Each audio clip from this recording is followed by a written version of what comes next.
Tergiversación de conceptos.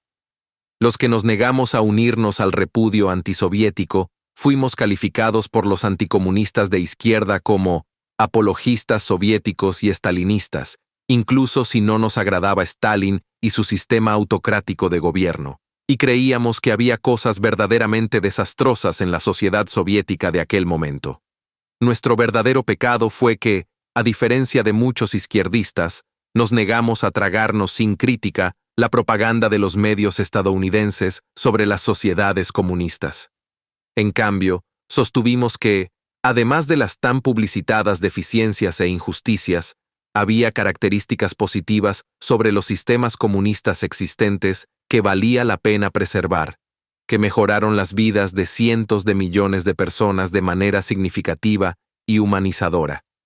Esta afirmación inquietó a los anticomunistas de izquierda que no podían pronunciar una palabra positiva sobre ninguna sociedad comunista, a excepción a lo mejor de Cuba, y no podían prestar un oído tolerante o incluso cortés a cualquiera que lo hiciera. Saturados por la ortodoxia anticomunista, la mayoría de los izquierdistas estadounidenses han practicado un macartismo de izquierda contra las personas que tenían algo positivo que decir sobre el comunismo realmente existente, excluyéndolos de la participación en conferencias, juntas asesoras, apoyos políticos y publicaciones de izquierda. Al igual que los conservadores, los anticomunistas de izquierda no desearon nada menos que una condena generalizada de la Unión Soviética, acusándola de ser una monstruosidad estalinista y una aberración moral leninista. El hecho de que muchos izquierdistas estadounidenses tengan poca familiaridad con los escritos y el trabajo político de Lenin no les impide utilizar la etiqueta leninista. Noam Chomsky, quien es una fuente inagotable de caricaturas anticomunistas, ofrece este comentario sobre el leninismo.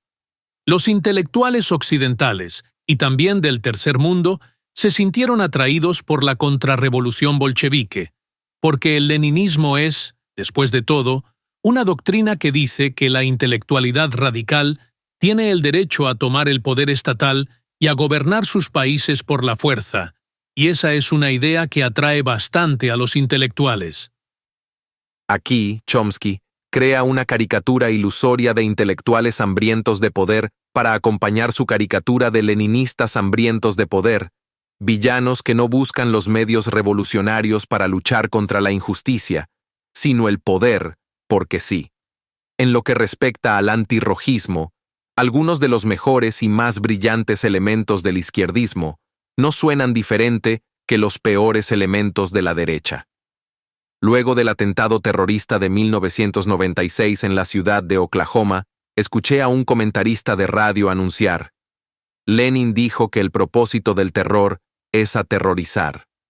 Los comentaristas de los medios estadounidenses han citado constantemente a Lenin de esa manera engañosa. En realidad, su declaración desaprobaba el terrorismo. Polemizó contra actos terroristas aislados que no hacían más que sembrar el terror entre la población, daban paso a la represión y aislaban al movimiento revolucionario de las masas. Lejos de ser un conspirador totalitario y dogmático, Lenin instó a la construcción de amplias coaliciones y organizaciones de masas, que abarcaran a personas que se encontraban en diferentes niveles de desarrollo político. Abogó por cualquier medio que fuera necesario para avanzar en la lucha de clases, incluida la participación en las elecciones parlamentarias y los sindicatos existentes.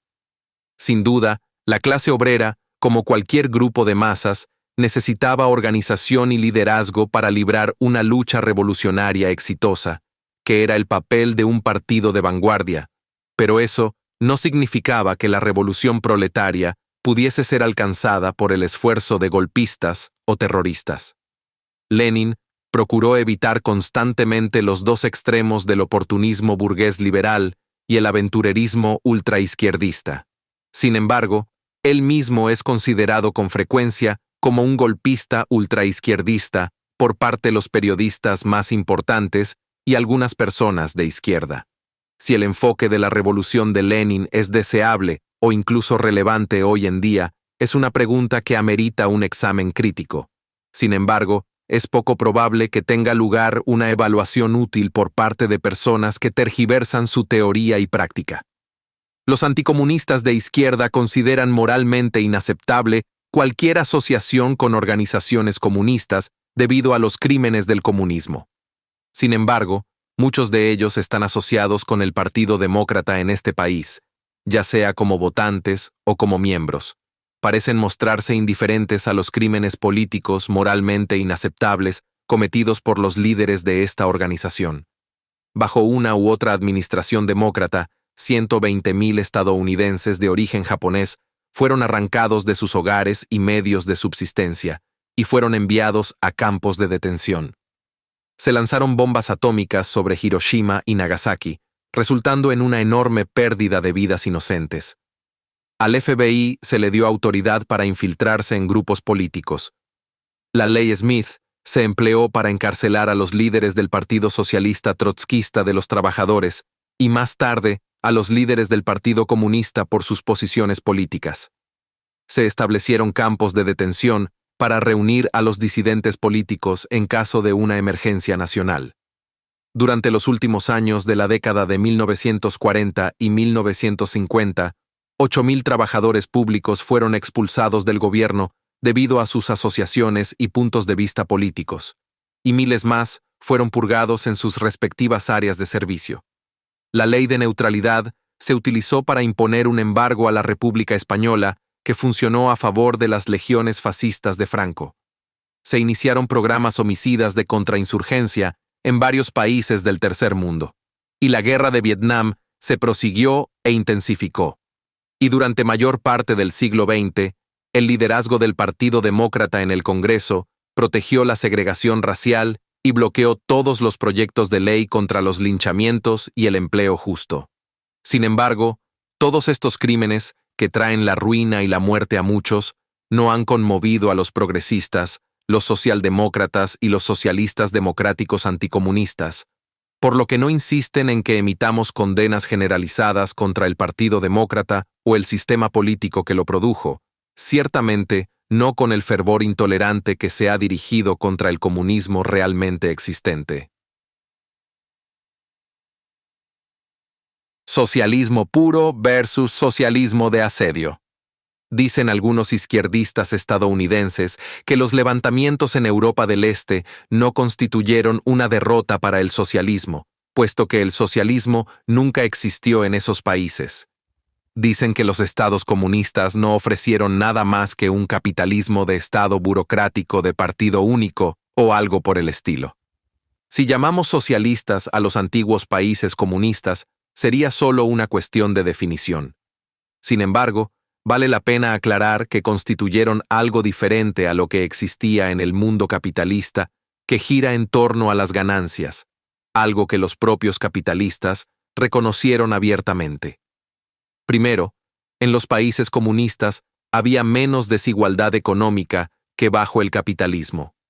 Los beneficios de los que disfrutaban las élites del partido y del gobierno eran modestos en comparación con los estándares de los directores ejecutivos corporativos en Occidente, al igual que sus ingresos personales y estilos de vida. Los líderes soviéticos como Yuri Andropov y Leonid Brezhnev no vivían en mansiones lujosamente decoradas como la Casa Blanca, sino en apartamentos relativamente grandes en un proyecto de viviendas cerca del Kremlin, reservado para los líderes gubernamentales. Tenían limusinas a su disposición, como la mayoría de los otros jefes de Estado, y acceso a grandes dachas donde entretenían a los dignatarios que visitaban su jurisdicción. Pero no tenían nada de la inmensa riqueza personal que poseen la mayoría de los líderes estadounidenses. La vida lujosa de la que disfrutaban los líderes del Partido de Alemania Oriental, según se publicitó ampliamente en la prensa estadounidense, incluía una asignación anual de 725 unidades monetarias en moneda fuerte y alojamiento en un asentamiento exclusivo en las afueras de Berlín que tenía sauna, piscina cubierta y un gimnasio compartido por todos los residentes.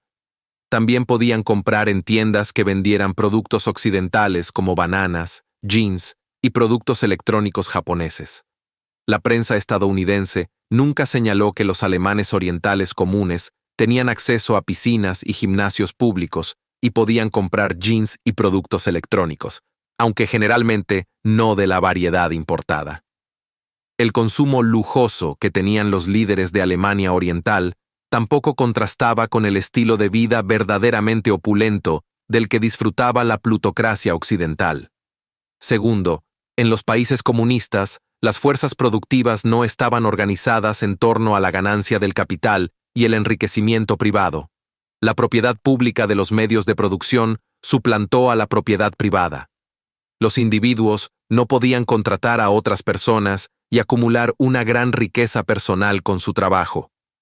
Nuevamente, en comparación con los estándares occidentales, las diferencias en ingresos y ahorros entre la población fueron generalmente muy reducidas.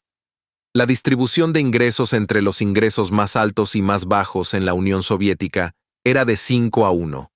En los Estados Unidos, la distribución de los ingresos anuales entre los multimillonarios más importantes y los trabajadores pobres es de 10.000-1. En tercer lugar, se dio prioridad a los servicios humanos.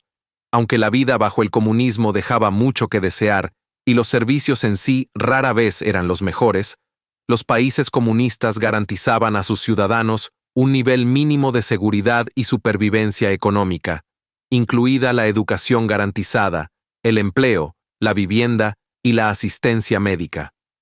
Cuarto, los países comunistas no buscaron que el capital penetre en otros países.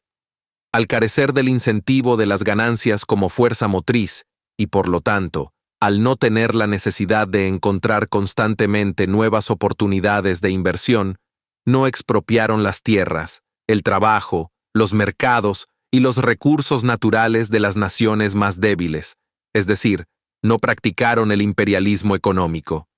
La Unión Soviética llevó a cabo relaciones comerciales y de ayuda, en términos que en general fueron favorables para las naciones de Europa del Este y Mongolia, Cuba e India.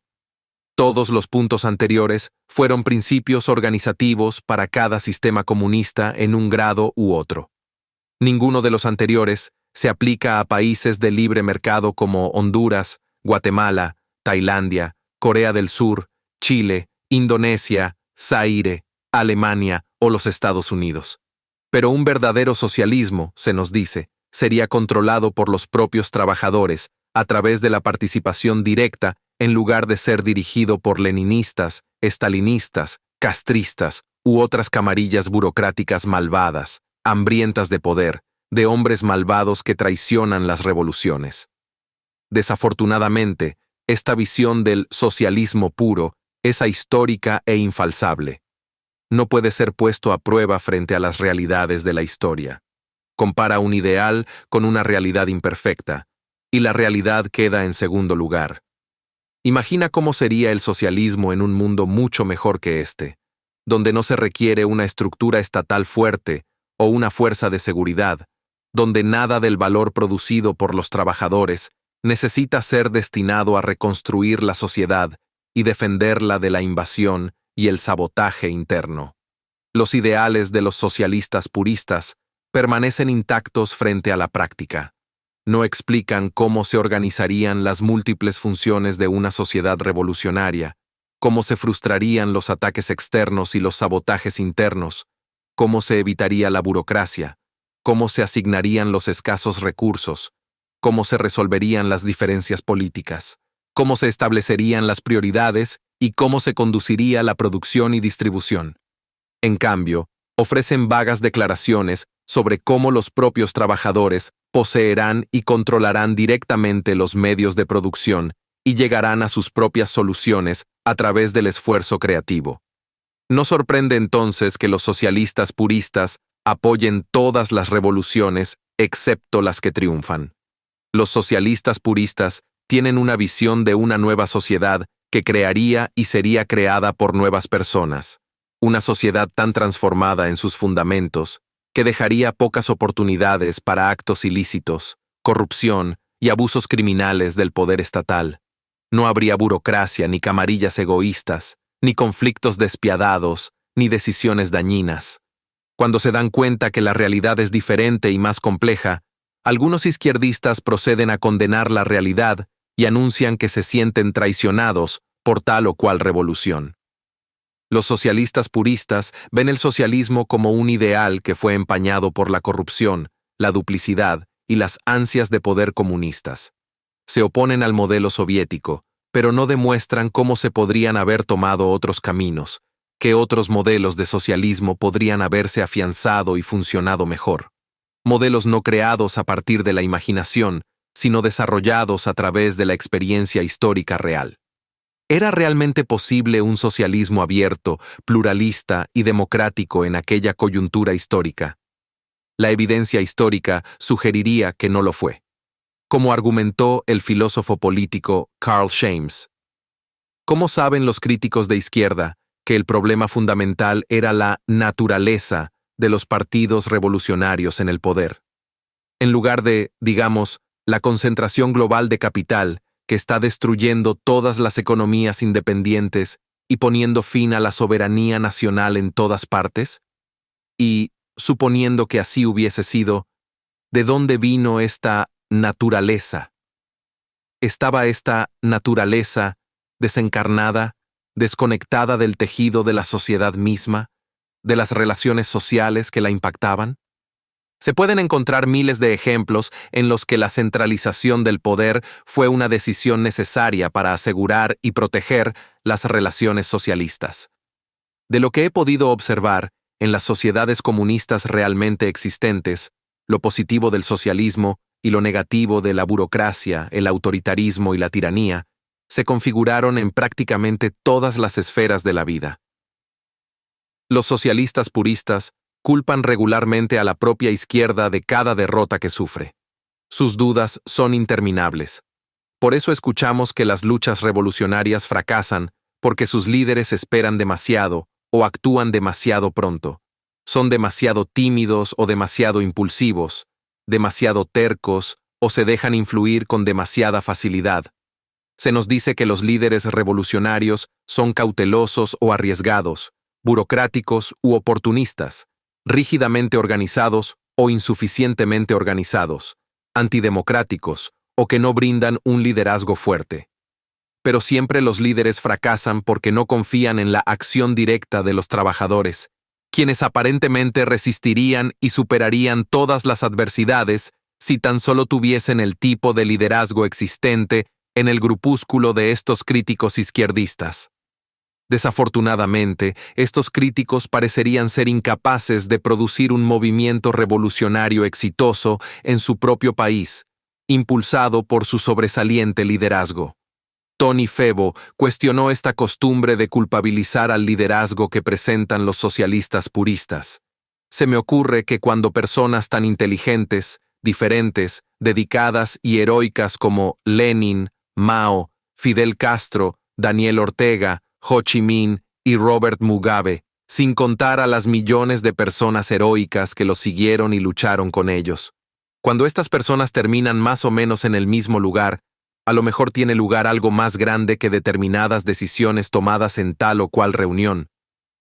Estos líderes no estaban en el vacío, estaban en un torbellino, y la succión, la fuerza, el poder que los hizo rotar, ha permanecido girando y destrozando este planeta por más de 900 años.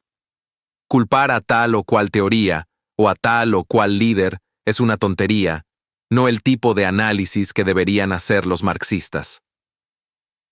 Sin duda, los socialistas puristas no carecen del todo de agendas específicas para lograr la revolución. Después de que los sandinistas derrocaran a la dictadura de Somoza en Nicaragua, un grupo de ultraizquierda en ese país exigió la propiedad directa de las fábricas por parte de los trabajadores. Los trabajadores armados tomarían el control de la producción sin rendir cuentas a gerentes, planificadores estatales, burócratas o militares. Si bien es innegablemente atractivo, este sindicalismo obrero se opone a las necesidades del poder estatal. Bajo tales condiciones, la revolución nicaragüense no habría durado 2 meses contra la contrarrevolución patrocinada por Estados Unidos que asoló al país. no habría podido movilizar suficientes recursos para desplegar un ejército, tomar medidas de seguridad o construir y coordinar programas económicos y servicios humanos a escala nacional.